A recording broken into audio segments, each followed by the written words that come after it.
What's going on, guys? It's Cimo. I hope you guys are really enjoying this year's YugiTuber Grand Championship, because I know I am. With all the crazy shenanigans that have happened so far, I really can't wait to see what's next. So before the next match starts, I wanted to commemorate this event with something special, and the winner of this tournament is going to be receiving an exclusive YugiTuber Grand Championship game mat. But then I thought to myself, why should I limit this to just the winner? If you guys who love this tournament and love my channel so much want to purchase this map for yourselves, then you guys should have the right to do so. So I'm starting a Kickstarter to gauge interest to see if you guys want to purchase this limited edition game mat. I'm only going to be selling it for a couple weeks while the Grand Championship wraps up, and this is good because not only are you guys going to have the opportunity to own this mat, but you're going to have the ability to directly support my channel and fund any future projects that I want to move forward with. So all the information is going to be in the Kickstarter link and on the sidebar of the Kickstarter description below.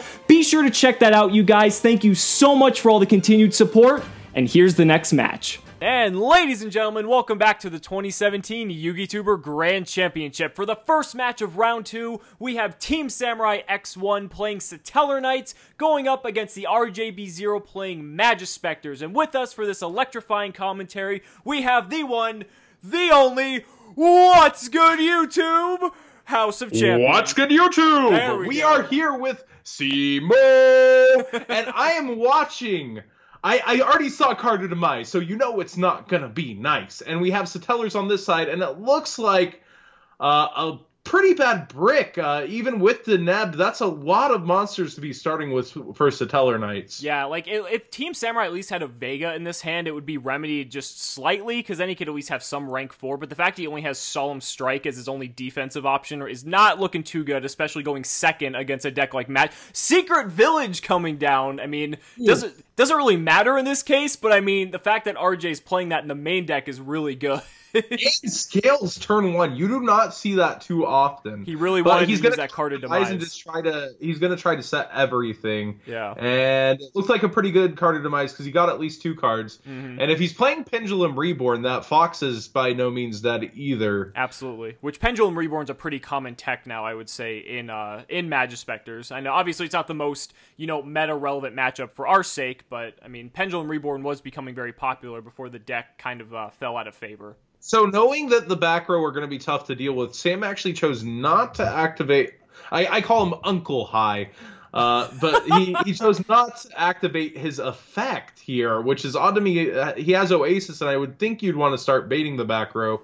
Although I guess just having the strategy that there's nothing threatening you, so beating over this is fine, and now you've locked your opponent out of spells is pretty good. But that he's just going to be able to pendulum summon back, but straight into the Solemn Strike probably. Yeah, well, and the irony is too, Unuklahai actually, I think, can outbeat every single Magispector. So maybe that's why Team Sam chose to go that route, because he knows that Robert can't, in fact, actually kill it, but through normal means. He has to use some of his back row of some kind, or maybe like a Magispector Sonics or something like that. And there is that Vega, but he chooses just to go with the Neb. He's being very conservative here, but that's probably smart into 3 back row. But at the same time, since it's Magispectors, you'd almost have to assume that a lot of this back row could just be dead. Absolutely, because since the Magispector back row, Solemn Strike, so one of them wasn't, but since one of them, most of the Magispector cards require a Magispector on board, it just really, like you said, most of that back row is pretty useless right now. But interesting that he Oasis'd here for without being able to get the Neb's effect, but I suppose he finds it worth it here. And yeah, he's just starting to pop straight off into Trigger. That's going to bounce everything, but that gives him back monsters. It does. It gives him back the Pendulum Scales. So, oh, he hits Storming Mirror Force off the Trigger effect. That's really strong. See, I don't think you would have minded Uncle High and Deneb ramming into Mirror Force, although Deneb was in defense. Like, all of your resources are fine to get Mirror Force right there, especially since you had the extra Uncle High in hand. I mean, at this point, maybe he just wanted to just apply some sort of pressure on the board, but, I mean, he's got the Vega Altair play for next turn, so he's got another guaranteed trigger, if anything. So yeah, now the RJBO has access to Fox, so he has access to a negate, and he has a Centric to blow up this last back row if he wants. He's taking his time here, though, thinking through his play. Yeah, I kind of like the play of using Eccentric to pop the back row first, then kind of going through everything. Summoning the Bombuku, though. Ooh, there's no Kieran here anymore. This is a no Kieran zone. Yeah, we only have the woodland critters. We don't have unrealistic unicorns that have god card-like effects of can't be touched by cards in the game. I can't believe that card was at 3 at one point. And somehow at the point it was at 3, it was partially not as relevant in full power Pepe. I wonder how that. It's so crazy to think how if it kept evolving, how that format could have ended up. Yeah, that would have been absurd. So Secret Village coming back down here. RJ choosing not to pop the back row, but the I was gonna Pendulum Summon, okay, which we know. So the Ogama comes down only for 1. It's that boy. So now he's gonna be able to set a card. So he gets the Tornado. Tornado can out the Trigger without having it get any of its effects. Right. Most importantly, that absolutely is true because Trigger would be able to recur a resource. Now he's using the Eccentric. Now he goes for the back row. Okay, so he wanted to get that extra value. We're with these European rulings here. Yeah, there it is. So we because DevPro or YGO Pro utilizes European rulings, TeamSamuraiX1 actually is going to get the effect of Deneb, whereas in the TCG in America that actually should not have happened. And these are 2 American players. Mr. Worldwide over there. Well, if we just had universal rulings, I don't think that'd be an issue in the first place. Yeah, of course. That's a whole nother video altogether. So the instant is good here. I do want to go into the tangent there. I remember, since there doesn't seem to be too much happening, I remember the Hoban clan went down for a Mexican YCS in Cleve format, and they very rudely found out that they couldn't place Diamond Crab King down there. Oh my god. Yeah, that's a bit unfortunate. So we see Tempest hitting away the Trigger, and now with only the 1 Tornado, Team Samurai is kind of free to go off here because the Tornado is only going to be able to hit 1 resource. Yeah, he's almost got to just hold. If anything, if I'm Team Sam, I'm going to try to force it in the battle phase and then Xyz in main phase too. But he has that instant fusion as well with 2 Altairs. He may not have to hold off, but it looks like he's hovering battle phase here. Yeah, there we go. He's going. And he does. Phase. And this is probably the best play because if anything, this has to force out the Tornado if RJB0 decides to use it. And if not, then he has 3 monsters to rank up into, and there's the Tornado. Oh, he can activate Instant Fusion anyways because of Secret Village. Oh, that's right. Well, he can now. Yes. So the Tornado takes away the Ogama, but now Altair can hit for 17 direct along with Vega. And now the Instant Fusion is possibly live, so he could end on 2 rank 4s here if he so chose to. All the way down to 1,000 life points. And he can't activate a scale straight up. He has to draw something like Boombuku here. Yeah. And he's going to need something pretty big to come back from this. On top of it, Sam might be able to bounce and get rid of that scale if he really wants. Well, he's hovering over the Dark Teller Knight there. So it's possible. Yeah, this is what he used last time to rank up into Trevere and then hit. He has a lot of options. Yeah, I mean, we see he has Castell. He's got there's so many different ways he can play this.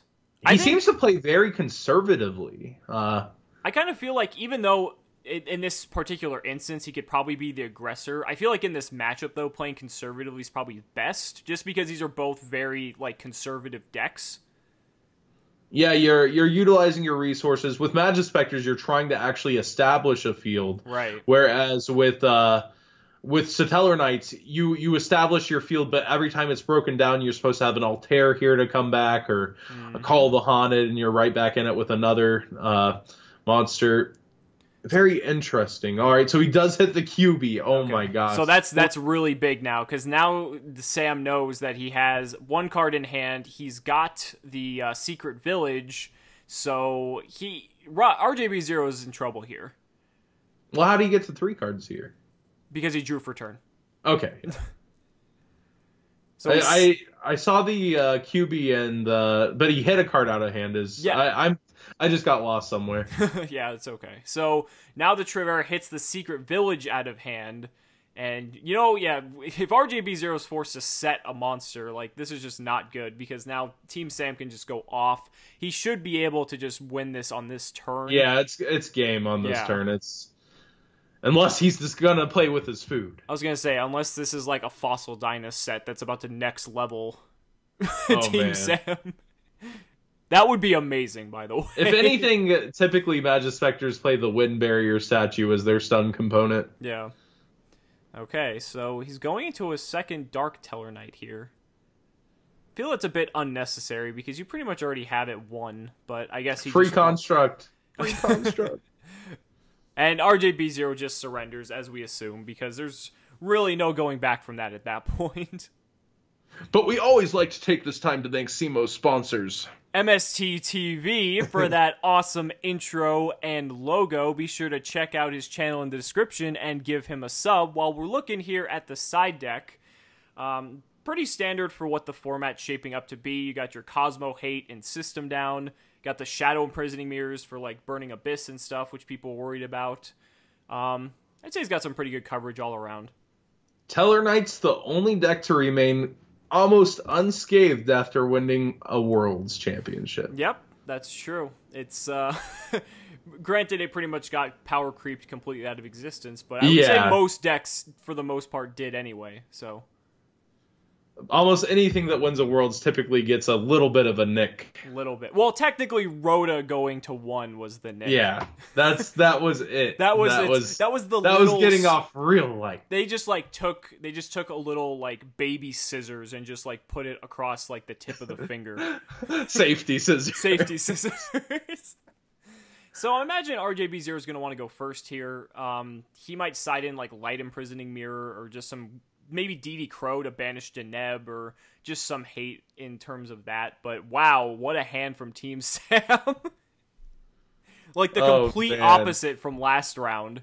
This is exactly what you want to open with the joke Deneb set 4 pass. It actually is, because that's like the perfect setup. And with a card like Imperial Order going up against a Pendulum deck, like that's incredible. But now he's almost going to have to, oh man, and it's Tornado, so it's getting banished. Desires as well to recoup a couple more resources. Oh man, depending on how much back row RJ here has here, this is going to be pretty troublesome for Team Sam in this case. Man, if Sam was going first, this is just over. Set 3 pass, and we know one of them's Tornado, so it looks like he's actually not even gonna bother playing the Deneb. He doesn't want to play it into anything, and he's gonna try to waste the resources with another monster that he hopefully gets to. Now it's interesting that he set 5 to me, because if he only set 4, that allows him to not have to shotgun anything, and he can freely use whatever he wants. Right, and here comes Imperial Order, so spells are now turned off for the rest of the game, at least for the time being. Yeah, that also turns off his own top decks like Rhoda, though, although he plays very few spells. Yeah, so Teller Knights probably play no more than 10 spells. I mean, we saw his deck list. I mean, it's pretty trap-heavy. So he doesn't really... It might hurt him just depending on what he draws, but for the most part, I think it's going to definitely hurt RJ more than Sam in this instance. Yeah, his back row's going to carry him. Yeah, having 2 different mirror forces here is really strong against Magispectors, and I doubt he's going to be turning that frog to defense. Right. And then once Team Sam clears the Magispectors, he's free to summon that Deneb, unless he gets met by a Solemn Strike or something. But the Drowning is going to be really strong here. Yep, the woodland critters, it was pretty stormy over there. It may be immune to targeting, but they're not immune to non-targeting removal. And unfortunately, Sam draws the card of Demise that he cannot use. Yep, he's got to go with Deneb here, and is he pondering the effect? No, I think RJ might have a response here. Potentially a Solemn Strike or something, because obviously something like Tornado is turned off at this point. Yeah, it's probably, if he's thinking this hard, it's probably something like Warning that's stuffing the summon. Still thinking about it. Oh, okay, so he was thinking on the summon, so that tells me that he probably has a warning set back there? Because what else would you really have for the on-summon effect? Yeah, it'd be or the on-summon, not even the effect. But... And he sets the card to demise. Interesting. Well, I guess he's like loading up more things to be hit instead of his actual traps. Yeah. Since it's dead to him. If anything, I mean, the warning is just going to take care of the QB. But I was going to say, if anything, yeah, I mean, Team Sam has nothing to lose at this point because he's the one who has a monster on the board. RJ completing his great wall of China back there. A 5 back row.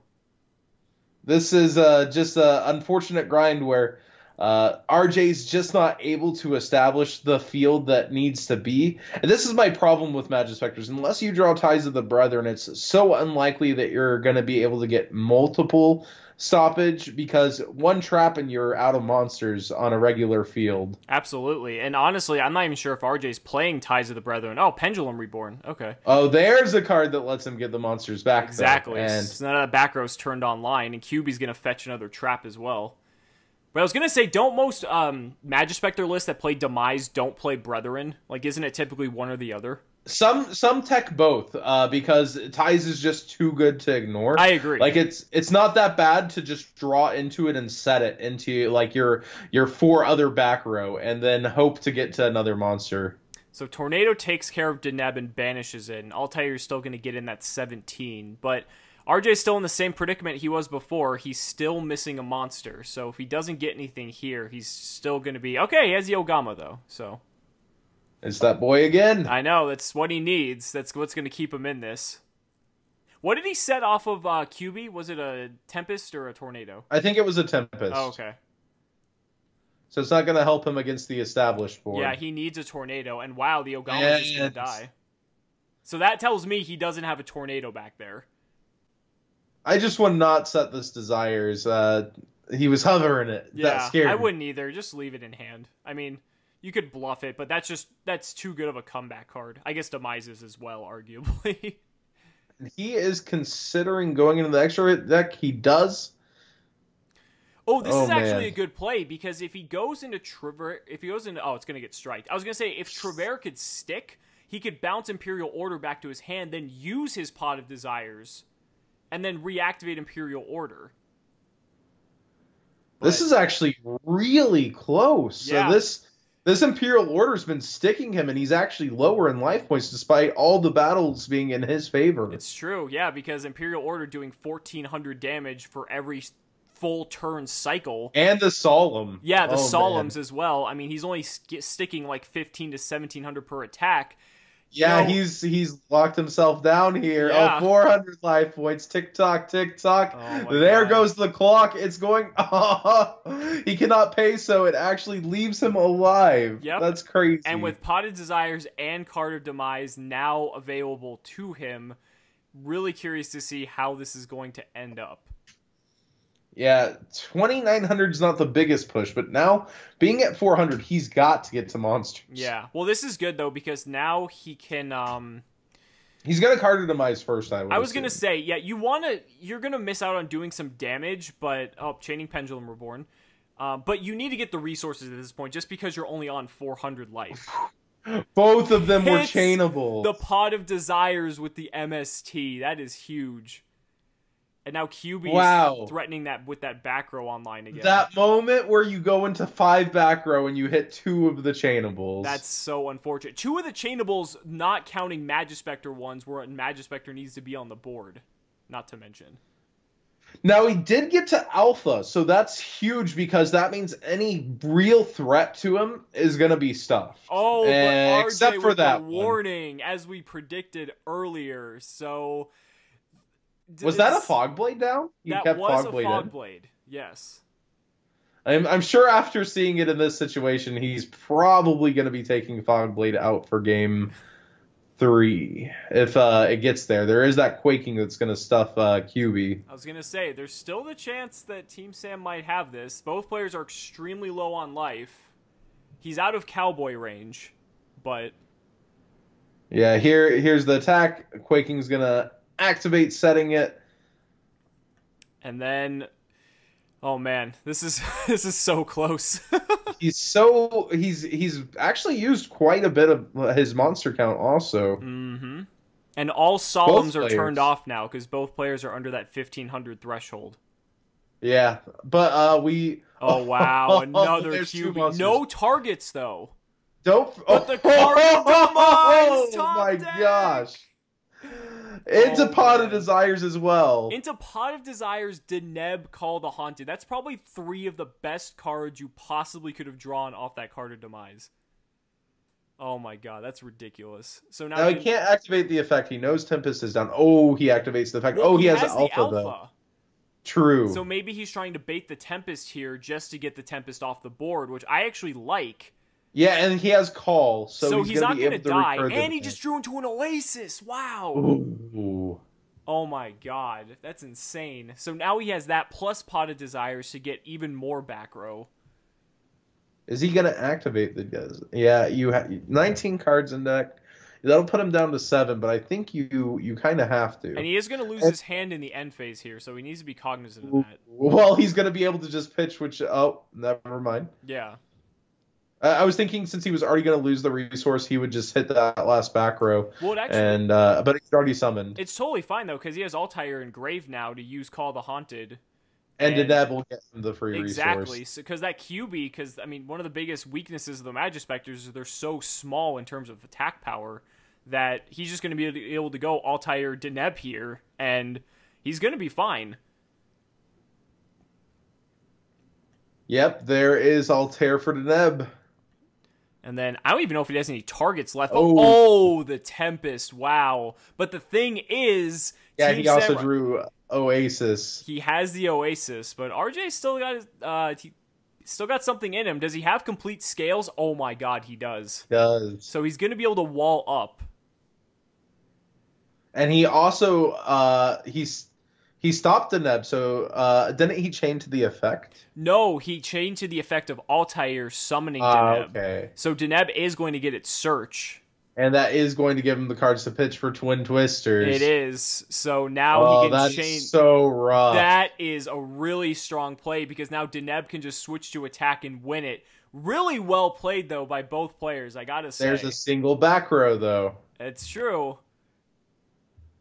I do like me some Mirror Force cards. We see Sam's playing them. Maybe RJ can surprise us as well. Wow, and TheRJB0 says that's an awesome play. Is Deneb going to connect? He's thinking on it. If he has a reactive. Deneb is going to connect, and TeamSamuraiX1 is going to make it to the next round. So, guys, thanks so much for watching the video. We'll see you in the next match.